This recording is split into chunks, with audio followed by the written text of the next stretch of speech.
want to make a quick introduction to this next panel right here. We have Zack Evenden, ATP coach, Coach Charles Klask, former coach of NBA's Denver Nuggets, Federico Boscarino from ATP and WTA coach as well, and Mark Strickland, former NBA player, ex-Miami Heat, moderated by Dean Riddle, Chief Strategy Officer of Action Apps, and who's not mentioned here is my guy Brandon Epstein, right here. We're going to talk about the art and science of coaching and many different aspects, not necessarily coaching as it's classically known, meaning that, where you have a coach that's on with a skill set and doing skills or coaching on the court, so to speak, but also coaching as it relates to the mental performance side of things, as it relates to working with the athlete's life, emotions, and even mindset beyond just the skill side. So, take it away. You got the mic, sorry. I think we've got a fantastic suit there. Comments are several times in there. It's very dashing. Thank you very much to Julian and the outside team. Doing sports conferences is hard.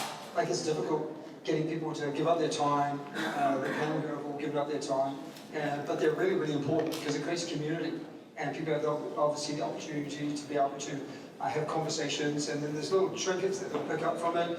You don't even always need to find the golden, the golden bullet, the silver bullet. You don't need to do that. But there's tons of community built up from here. So Julian, thank you very much for your hard work and the Upside team.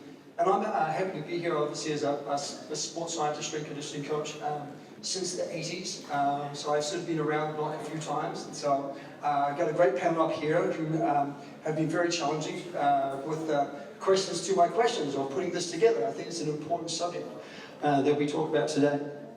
And so coaches, the most influential profession on planet Earth. Coaches change society because coaches influence their elite athletes, which people follow. They influence them through to the high schoolers, which they're coaching directly, who may not become elite. And then obviously all the volunteer coaches that happen to make better communities, both socially and then obviously health-wise with coaching. It is the most influential profession on the planet. And listening to the investment group from previously, they talked about where they would invest their money. And that was really good to hear about. They want to invest in youth in the wider base. So, understanding coaching and some expertise that we'll get from these guys today will be important. The origins of coaching and the pedagogy of coaching comes from teaching. And so it's important to understand that. And this is what this is about, the sweet spot between the science of coaching, and we've actually got an author up here, Brandon, who's written a book on this. So that's created as methodology, and so if you read it, it doesn't suddenly mean that you take everything and be a Brandon, but there will be science to it. There's lots of content on the social media through what we see from other coaches, and there's lots of content that we get, and you see these then coaches turning into versions of what they've heard. And so today I want to talk about the sweet spot between the two, and there's some old school and there's some new school here, some thinking, and then obviously that turns itself into wisdom. So looking forward to seeing what that looks like. And the other thing that obviously we want to be able to talk to is the interdisciplinary approach to it, because there's lots of different people here from different sports. So we've got some tennis, we work within basketball, within MMA, and then within executive coaching and what that looks like. So there's lots of different elements to that, and the lessons I think will be across the group. So I have to wear my glasses because I'm anxious to make sure I get some of my questions right. I don't want to drop my iPad either. So there's a couple of things I want to talk about here. I'm going to open up to the group, and obviously we'll start with you, Federico, and you're my first person. And so there's the question we want to talk to, and we can pull back and forward, is around the field and the art of when to make a change. And so the question I pose to the group is, when they lean on the art of coaching in the field, I can see things which are happening and tells them that something needs to be done. Like, what are the key triggers to that? So Federico, do you want to pick that one up there? Because I know that you've got some great perspective on that, especially where tennis is and how tennis has changed, especially with the elite players that Federico spoke with. Yeah, thank you very much for the intro. Great question, by the way. I think in tennis, like you said, it being a one-on-one sport, the influence on the coaches, you can feel it pretty much in a second. It can change everything in a match, in a practice, in a session, in a month. So one of the things that I use as a sign for when I know that things are not going right or when something needs to be changed, it's a lot on the body language, a lot on eye contact. I know when my player, being a one-on-one, I have a really tight relationship with the players, so I can read a little bit on what they're asking for, if they're asking for space, if they're asking for a little bit of advice at the time, giving time. And the way I like to coach is when something's not going right, I like to ask them, especially in the practice when I can talk to them, I like to ask them, why do you think this is not going right, instead of just going and telling them, oh, you're doing this wrong, you're doing this right, you're doing this wrong. What do you think we can change? What do you think you could alter to get a different feedback from the opponent or a situation on the court? Yeah, can I jump to Mark? And Mark, you work with a couple of amazing coaches now, with Pat Riley and then Travis Grant. So they must have had feel for when they need to make a change, and they probably had unique approaches to how they would make a change. Yeah, Travis Grant was more of a condition coach. It was a lot of running, a lot of conditioning, a lot of weights. Pat Riley was more of the mental. He kind of teaches us mental basketball, why certain things are done on the court, mental toughness, why are we, setting a screen, or why are we doing a pin down, and what we're supposed to look for in different situations. So coaches are very different. I had the pleasure of playing with about 7 Hall of Fame coaches. Started off with Travis Machine Gun Grant. My high school coach was a great step for me as far as learning conditioning. Then I went to John Chaney, which was the same great college coach at Temple University. I was lucky enough to play for Larry Brown, and then went on to Pat Riley, Rick Adelman, Donnie Nelson. So all of these coaches, to me, the main thing they were focusing on was the mental aspect. These type of coaches, you can't play if you don't know exactly what's going on out there on the court, especially on the defensive end. Could you see when they were going to make a change? And say, yes, you can read body language. I know it's not like tennis when it's one-on-one, but when you have a group of guys, over time you get to know each one, and you know exactly what each player is capable of and what they're not capable of. You know their temperament. You know when something's wrong with them, or when they're injured, or when they're not. So once you learn that of each individual player, you kind of pick up on things, and then usually, most coaches, not all coaches, pull you to the side and kind of talk to you and make sure try to make sure you're okay, and make sure you understand what's going on. Brandon, obviously mindset piece there that Mark just spoke to, and reading the body language of the players, or reading the words. I mean, what does it look like for you when, hey, I'm going to go through this process with one of your clients, and they're working at an elite level? What does it look like there to understand when you need to make a pivot? How can you sense that? Or can it be taught? You've written a book on this. Like, what does that look like? No pressure. No. Someone gave Brandon the broken microphone. All right, all good. Well, the work I do in coaching is quite a bit different, right? Because all of you are working on a team. It's more like live feedback, and for what I do, I work across a lot of sports, UFC, boxing, NFL, MLB. All my sessions are usually once a week, and I'm going deep in, a 90-minute session, so it's very different, right? So they're all working very, I wouldn't say necessarily like reactively, but it's like present moment. Hey, what am I noticing? What am I picking up on? Because I know this person. For me, it's close your eyes. Let's get into this deep feeling space with one another. And let's get you to this place of deep vulnerability where I'm gonna feel what's going on with you, and you're not gonna be able to hide from me.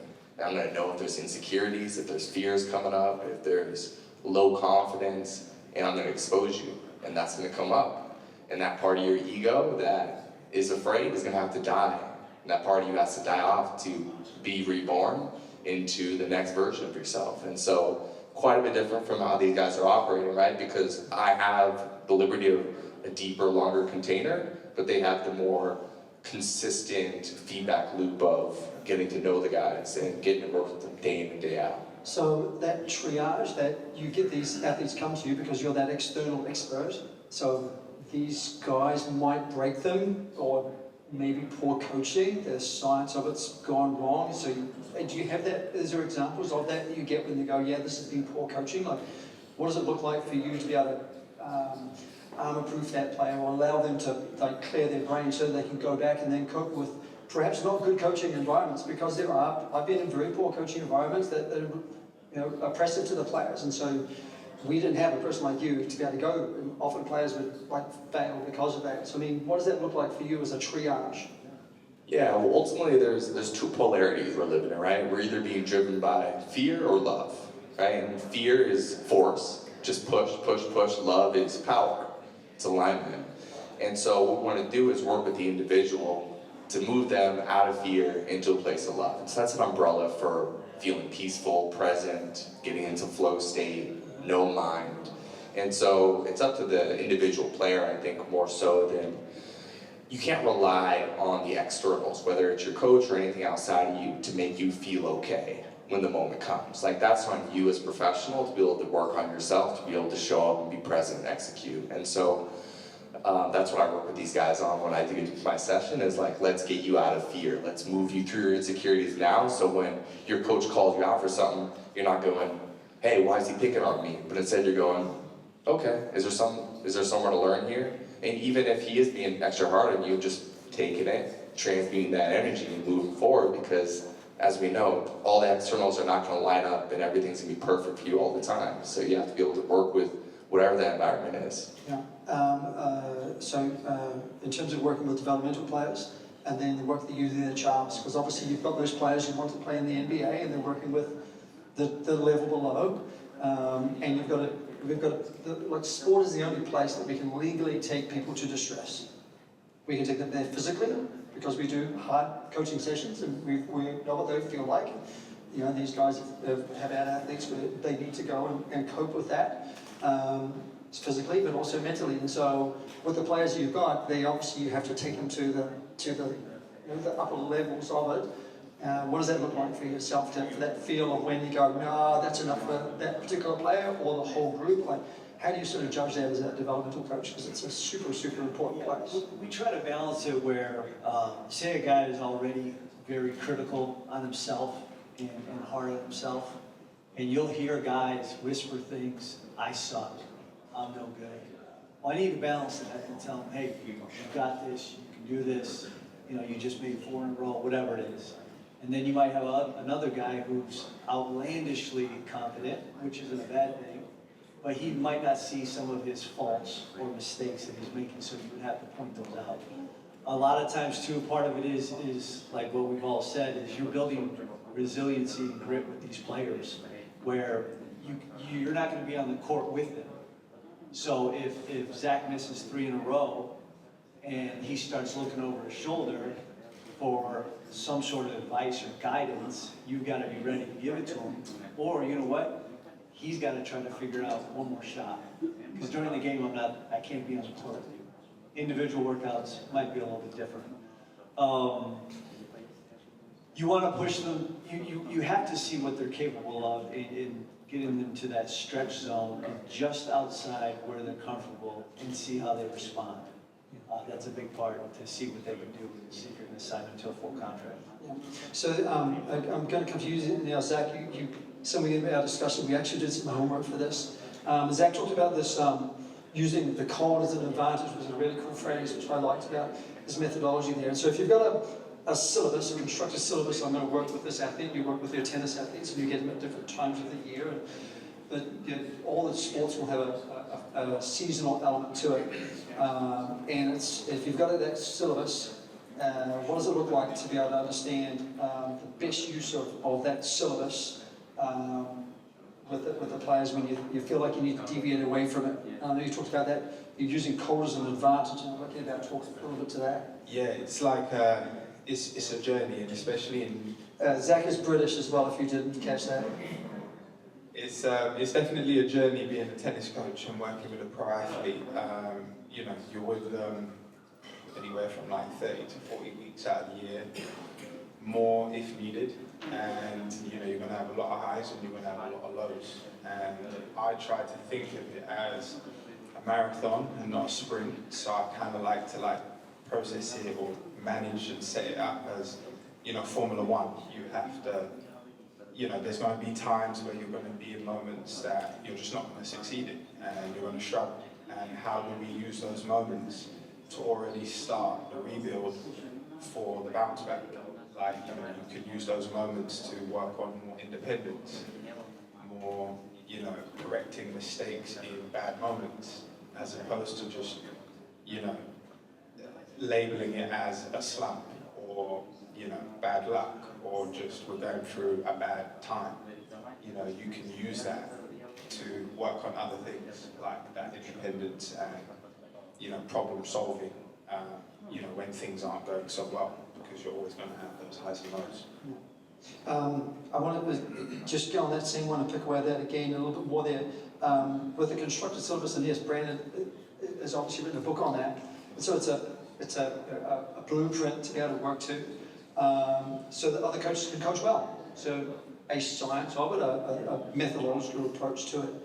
How do you make sure the coaches keep their humanistic skills required to mean they've got great management people? So from that syllabus, like how do you replicate yourself through the book? How do you talk to that? So what are the things that they need to keep in mind so they keep their humanistic skills? Because, you know, yes, you want to have great people on this journey. Sure. Yeah, so there's a science of like frameworks you can pull from, right? But that framework you need to make your own. You have to have your own unique approach to using that. And so I think it comes down to each individual coach being able to take it. And even if you know, coached or learned under a Hall of Fame coach, be like, all right, but what parts of this feel like unique to me? Or maybe you've worked, you know, like Mark, under 7 Hall of Fame coaches. It's like, all right, well, here's this plethora of information where I could be pulling from. And I think, at least what I've done, and I've seen a lot of the best performers in our space done, is like you kind of take what really is unique to you, and you own the parts of that. You're like, all right, I like that from that person, and you make it uniquely own. Because if you're just taking information and you're regurgitating it, you're just a robot, right? And you're not going to connect to people at an emotional level. People want to feel like you felt the information and it impacted you personally, and you have personal antidotes about what you're trying to teach them. And if they feel that from you, because it's the feeling thing, right? If they can feel that personal antidote, if they can feel that the information's impacted you, if you have stories to tell about it, you're going to be able to communicate it so much more authentically, and people are going to receive it a lot better. Yeah, Pete Carroll wrote a book, Win Forever, and he had a syllabus against every day of the week. People have obviously read it widely.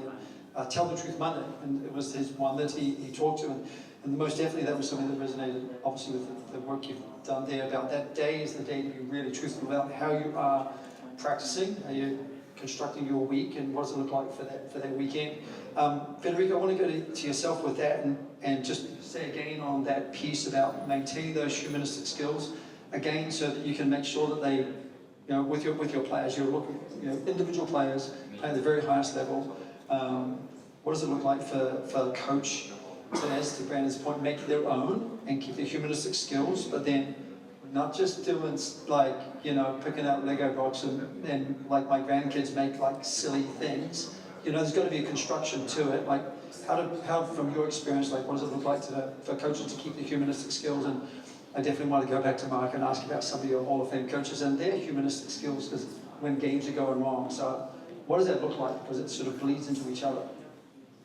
Well, the good and bad thing about tennis is that it's a sport of constant mistakes, meaning you're really constantly making a mistake on the court, losing matches. You know, even the best players in the world lose more than half of their matches. So, you know, it's very normal for players to get upset, for players to be, you know, I always try to pull them away so from the emotion and try to make it rationalize it. Not so much of, just don't focus on that anger right now. Give them positive feedback and let them sit on it. What would be the types of words you would say What does it look like for you at the side of Wimbledon? You've got Elena playing in the final. Like, what does it look like for the words? What are the words you use so that they know that you mean what you say? What does that look like? Do you just make them up? Does it just come out of your brain there, or do you have it written down the list? Like, No, I feel like you develop that with the player as you go. It's very specific in tennis. For some people, it's just as simple as just stay focused, the returning, make the first serve, and that again, you're nervous. You're in a tight situation. Okay, don't think, oh, what happens if I lose this point? What happens if I lose next game? If I don't make this serve? No, just focus on what you can control right now, which is making that first ball, making that first serve, making that return, and after that, you should be ready for what comes next. Yeah. So Mark, with that, and again, just following on those humanistic skills, so those Hall of Fame coaches, and they've written their own books. I've read Pat Riley's one. What was that? Yeah. I apologise for not knowing the title for it, but they've gone and written their books, and so there's a coaching model, there's a coaching science that they've got. So we're experiencing working with Pat. If someone read that, what were the things that Pat did to keep his humanistic skills so that the players felt they were connected, as the Brandons put, I really trust them? What were the things they did to maintain them? What were the lessons there? Each coach was different, just like each player is different. I was a very driven player. I could talk about Coach Chaney. He was more of a screamer. So if he's screaming at me, I learned early in life not to pay attention to the tone, but to pay attention to the message. What is the message he's trying to relay to me? Pat Riley, you're dealing with professional athletes now. It's a different mentality. You're responsible for his job, the organization, so it's a little bit more pressure.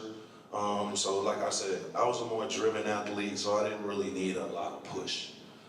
I was already, paying attention, making sure I knew details. Especially when you're a professional athlete, you have to know details. Details is very important. That's how you win or lose games. It's not necessarily the physical aspect. Like I keep talking mental. When you're a professional athlete, everything comes from here. So once you conquer the mental aspect of it, any coach you play for, you kind of adapt and adjust. Some coaches are more mild-mannered, To me, I like a more fiery coach. It kind of gets me riled up because I don't want him yelling at me anymore. So I'm going to really pay attention to that coach's message so that when I go out there and I'm ready to perform, I know exactly what he wants from me. So that's really much how it is. Did that coach that screamed at you, did he ever, was there something that he used to go after he's yelled at you? And I'm just using it as an example, I'm not angry with you, Cristiano. But was there anything he did afterwards that tempered, I'm shouting at you because I'm angry about how you played? Was there anything that he did? Just to go, yeah, he's still human. To get yelled at, it's embarrassing. You're embarrassed about it, especially when, your teammates around. But, you learn to adapt. Yelling is, like I told you, I learned early on to pay attention to the message and not his tone. So when the coach is yelling at me, I was never sensitive about it because I wasn't a sensitive kid. But I at least tried to understand what exactly he was the message he was trying to relay while he was screaming at me, and then I caught that message so that he wouldn't be screaming at me again. There's a famous coach from Australia called Wayne Bennett, and so at half times when he goes in, before he speak, he'd walk around the locker room, he'd put his hand on the shoulder, on the head, on the knee of a player, and if he needed to talk to them, he would keep their hand on the player. He'd have their hand on their shoulder, here you go, you're my sample again, and he would get them to look them in the eye, but he'd have a human contact. And that's humanistic skill of putting their hand on the shoulder, and that's what he did to make sure that he did that with every player in the locker room, whether they were playing or not, even the guys who were on the bench. And that was just from one of his players, I saw that and said, I see you do this, why did you do it? And it came from Wayne Bennett, who's a Hall of Fame rugby coach. Pat was kind of like that. Pat was mostly, if you didn't play a lot, say you got about 3 or 4 DNPs, which means you didn't play in the game. He would call you to the middle doing practice and just let you know, hey, I've been seeing you working hard.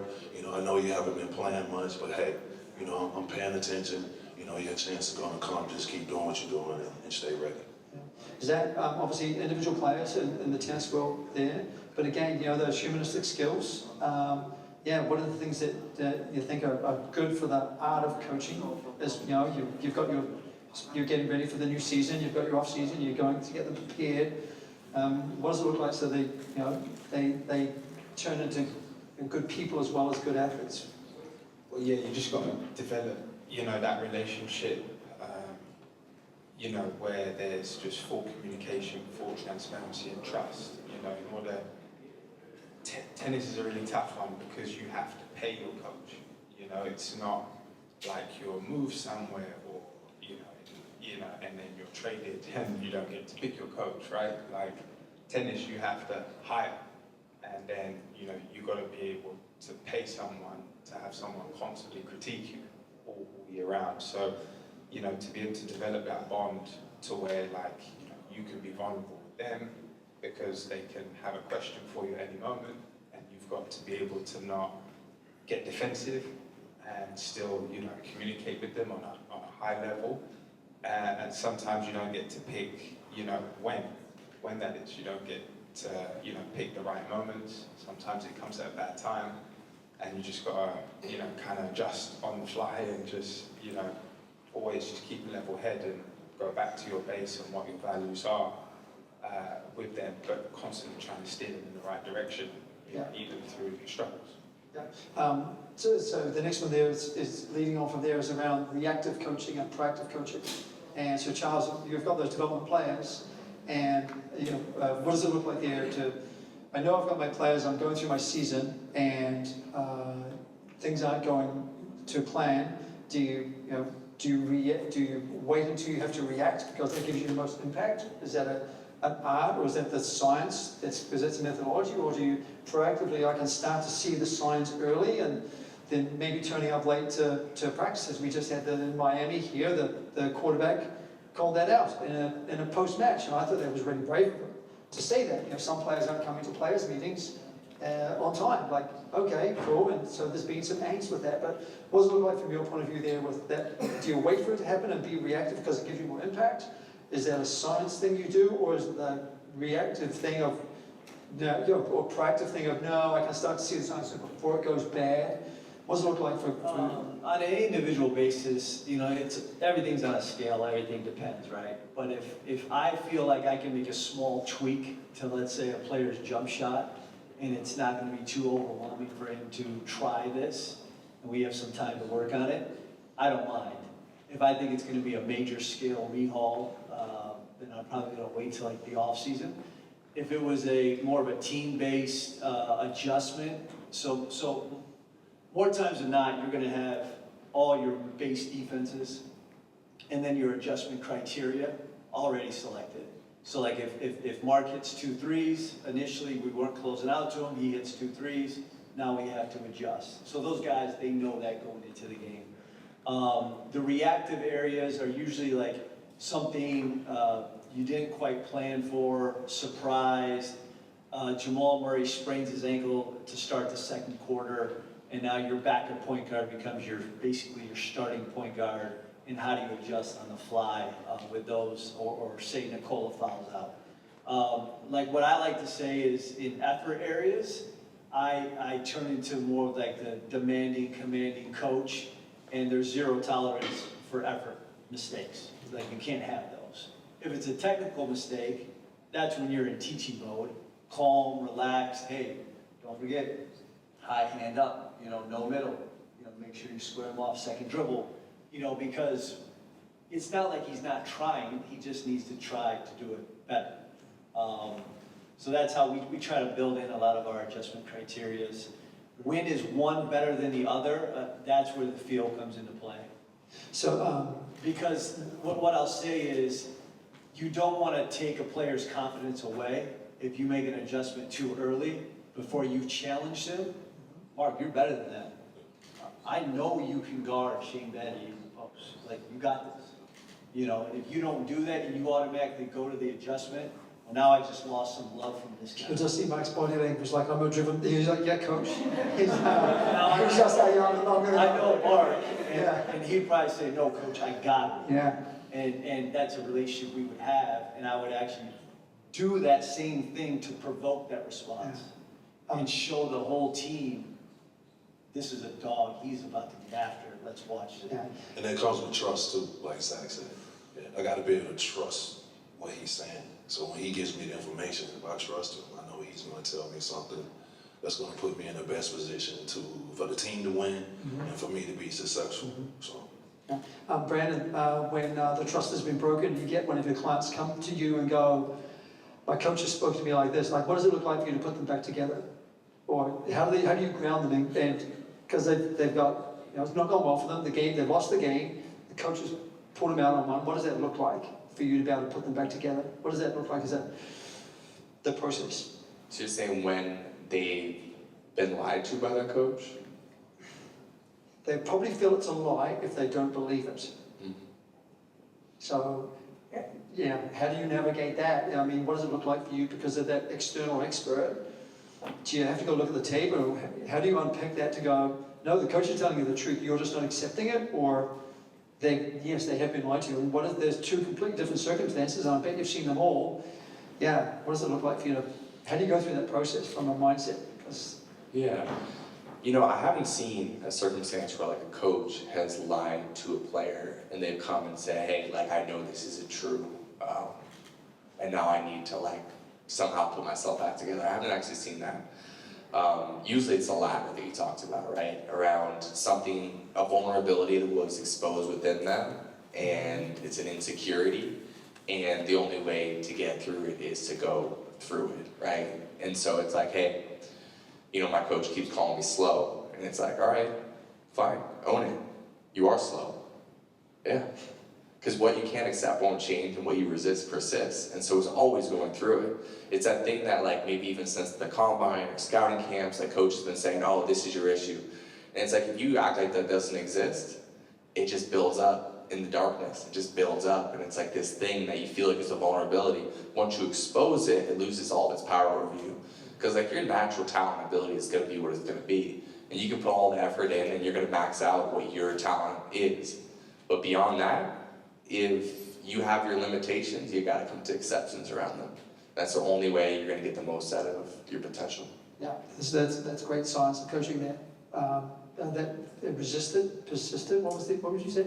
Yeah, what you can't accept won't change, and what you resist persists. Yeah. Right? So whenever you're resisting against something, an uncomfortable truth, this could be a conversation with a coach or a teammate.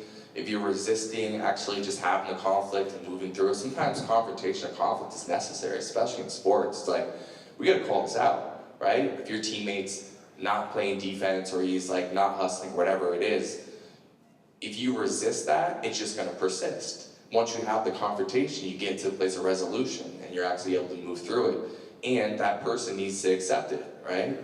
And they may not want to accept it at first, but you have to expose it. And it may not be in that very moment that they're able to move through it, but if you're a good coach, you hold their feet to the fire, you do it from a place of love and not trying to, you know, make them wrong, but rather just expose the truth, you'll eventually move through it. That's a great science there, and the art of that delivery is really important. Yeah. Just that the words there are really important. That's why I just wanted you to repeat that if they hadn't heard that. And, Federico, we had the discussion around the best use of coaching science, and you talked about the body language. You talked about how you start a question, which I thought was really neat, because how you completely disarm them with how you start a question. Would you like to talk to that? So that was really cool. Yeah, every time I see that my player is not comfortable and it's caught up in this negative emotion, again, I try to pull them out of the emotion so much and make them think rationally about it. I found out that a great way to do that is by asking questions. What are you feeling? What do you think we could do different? You know, in tennis, basically you have a person on the other side of the net which is throwing problems at you constantly, ball after ball. And how do you solve this problem? You know, like what do you do? You lost this point. What do you think you could have changed? What do you think you could have done better? What do you think you could have run faster? move faster, get there earlier, hit higher, hit lower. I figured out that this way, the players forgets about being mad in the situation and start thinking, okay, maybe yeah, there was this option and this option that I haven't considered, but hey, let's run it again. That's the great thing about tennis. You're gonna get that ball again many, many times, especially if you're missing it. Yeah. So that science again of that, I start with the question, what's your opinion, what are the things, and get them to feed. But that's after a game, and obviously a tennis match can last many hours. What does it look like in the huddles, and like both to Mark and to Charles, like you guys get lots of huddles and timeouts during the basketball. Do you ever ask questions of the players in there, or are you having to always tell, or is it a mix of the two? Like, what does that look like? At the pro level, I feel like it's a lot more collaborative, where, especially in practice, where you're going to ask and quiz the guys a lot. I really like that. I think the players like that. The days of yelling and telling and just screaming, I feel like those days are over. They have to know the why. But in the game, there's not a lot of time to say, Mark, do you understand the importance of rebound? No, Mark, get your ass on the glass and box it. Go get that thing. There's just no time for that. And then you can't, there's a lot of things going on during huddles. And I think you have to be really direct, really firm. They should know your standards at that point. I use a 3-level approach. If you made a mistake, I'm going to come to you personally and say, hey, you got to get back in transition. Low through the middle, find the ball, stop your man, whatever. If he's still not doing it, I'll have a peer, Mark, hey, go talk to Zach. Zach's tripping, we need him to come back. We're losing him.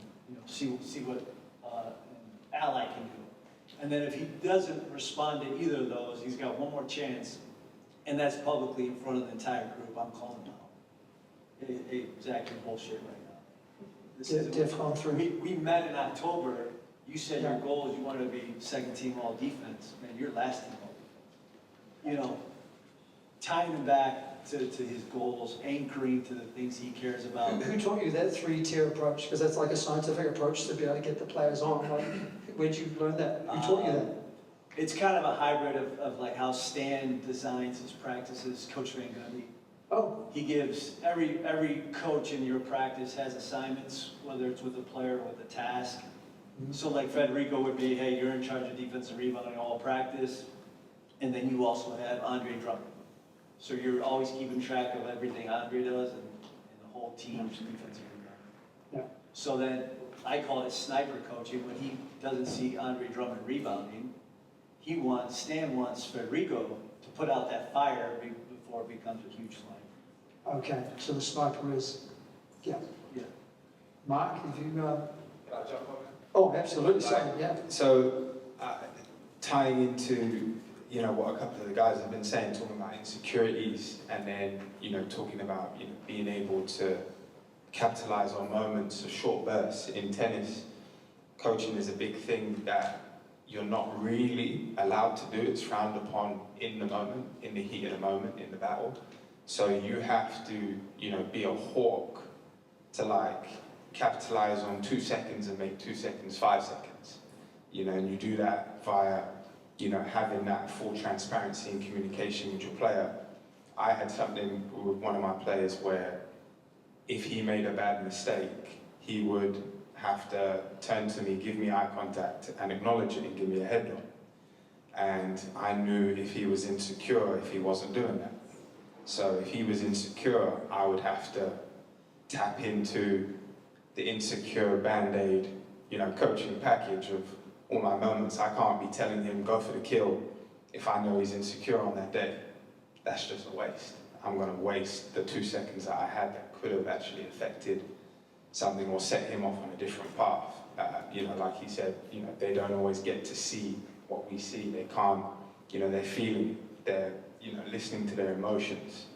And that's part of our job is, teaching them to have control over those emotions and see the bigger picture and not react in the moment, but make the right decision. Mark, For me, it was more film. So if we going over, it's just like he was talking about closing out on Shane Battier. If I'm not chopping my feet and he keeps going by me, or I'm hopping and he goes by me, I'm going to watch the film. The film is going to help me out. I'm like, okay, I got to close out chopping my feet now. so that I'm ready to catch the move. For me, that was it for me.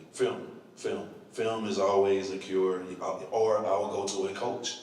I've been coached by Stan Van Gundy, and I've always pulled Stan to the side when he coached with the Heat. Hey, Stan, I messed up on this play after practice. Do you have time to watch the film with me? He'd be like, of course. And now he's pointing out things, showing me things that I did wrong, that I can improve on. And then it's up to me, the individual, to go out that next practice and work on those things, or even grab a player and do it individually. Work on that thing, work on it, so that when the game comes, I'm ready to go. Because like he said, it's too many things going on in a game huddle to, be specific on one player, because it's a lot going on. So for me, it was always film. Film always helped me, because if I watch more film on something, I'm noticing things, and once I see it in the game, I'm reacting, and it slows the game down. Film slows everything down.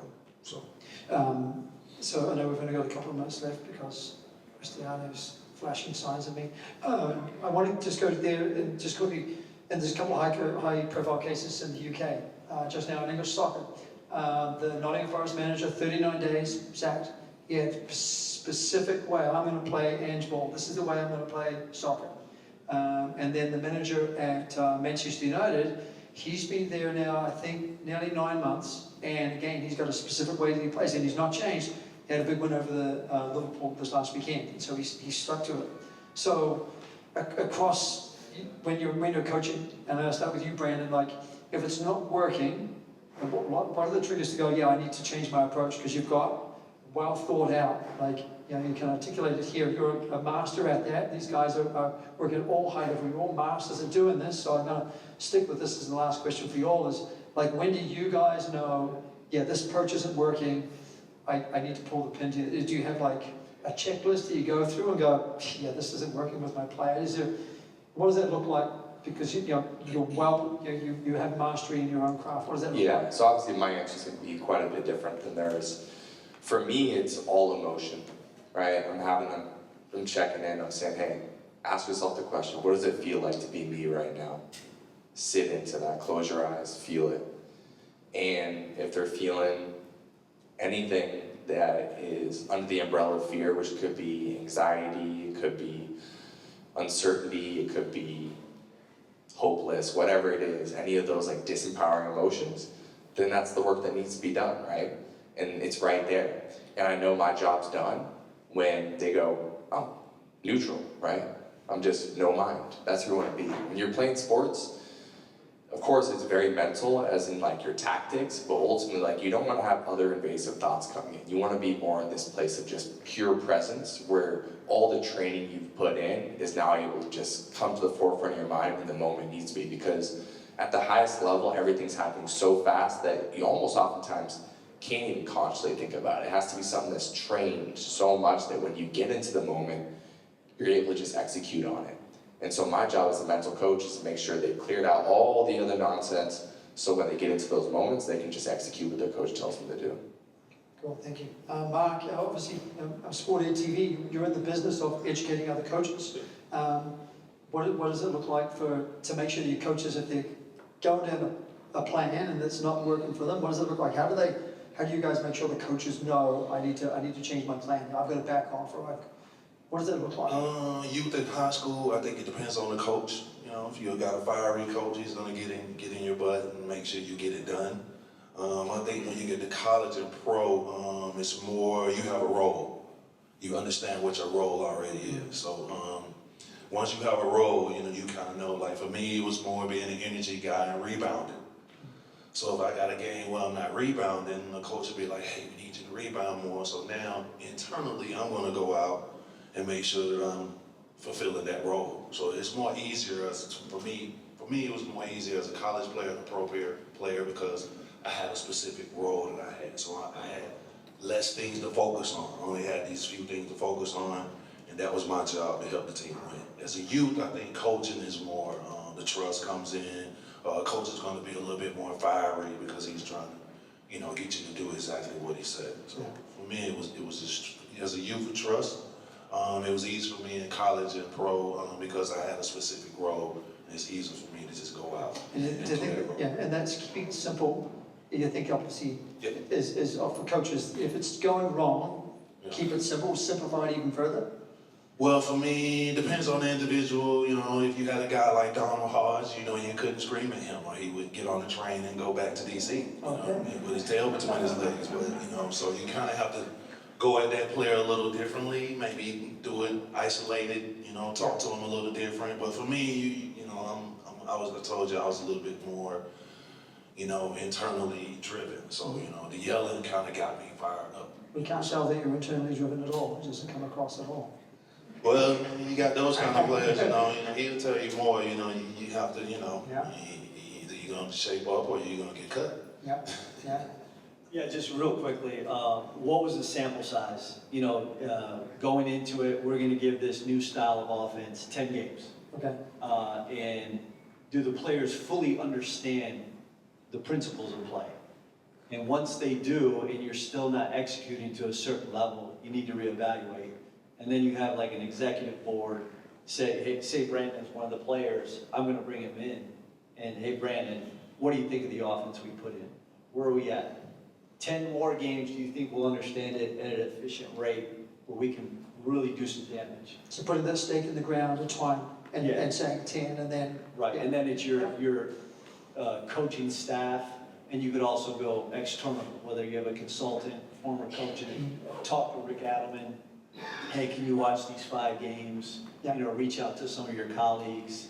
Because the thing is if you've invested this much time, to make a change during the season and completely scrap things can be really, really difficult.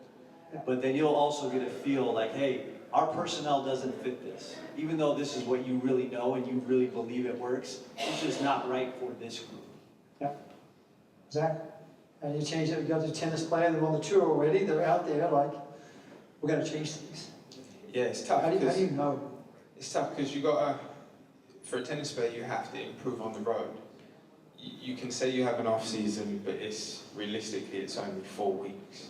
Like truly, if you're a tennis player, and you're playing and you're good and you're at tour level, you're ending in Paris, and that's like, you know, late October, and then you got to play in Australia, you know, come December 27th or something like that. So it's insane, and you don't have time to just kind of set yourself up and be like, okay, you know, I'm going to go after this big event or this big stretch, and then go home and get another little pre-season or get another little like training block in. If you didn't do so well, you got to get straight back on the road, and you got to improve over time. So then you've got to work on the weaknesses, you've got to work on the strengths. Then you know, you'll do tape. You have to be doing tape. Would you put a timestamp like Charles talked to? Say, okay, by the end of March, if this isn't working, pivot? You're not able to do that in It's tennis? tough because there's always that time stamp, but you don't, you know, if you're making a change, you have to do it with no expectations in the beginning. For me, I'm a little bit more, you know, methodical the way I approach things. It's, you know, I'm not going to have you make a change and see it, you know, at a 10 straight away. You know, for me, it's okay, let me teach you how to miss this way. Now miss a little less. Now start to make a couple. Now start to make a couple more. But then, you know, it's tough because things start working. Then you've got to go and lean back on your old routine because maybe you just got a little out of sorts and you got a little too, you know, single-minded on chasing this new that we haven't quite had enough time to cement. So we have to get back into our old routines where we were firing from certain routines and habits that we kind of went away from because this took our attention, you know, at that particular time. So you kind of have to coach in cycles, go off on your projects, and then bring yourself back into what worked. Federico, obviously tennis again, but yeah, have you ever gone partway through a season gone, how do you know when you got to change? Or do you think I need to change? Do you wait another week and then get somebody external? What does it look like for you again? Yeah, for me, there's a couple of things in tennis that are non-negotiable. You know, effort, and there's a rule that I have myself, is that don't miss the same ball 2 or 3 times in a row the same way. So constantly adjust on the road, like Zach said. It's a little hard for tennis players to just say, okay, we're not going to play the next month, we're going to come back home and work on it. So I think it's a constant adjustment on the road. Effort, it's non-negotiable, don't beat yourself, and don't make that same mistake twice. Okay, thank you very much. I think are we out of time there, Cristiano? Yeah, we're out of time. Again, coaching, whether you be a speed coach, a strength conditioning coach, a basketball coach, a mental coach, like it's the most influential profession on the planet when you work in sport. Like it's hugely impactful. So I feel okay going over a little bit. Sorry. Thank you very much to the coaches coming up. Wins and losses. Thank you.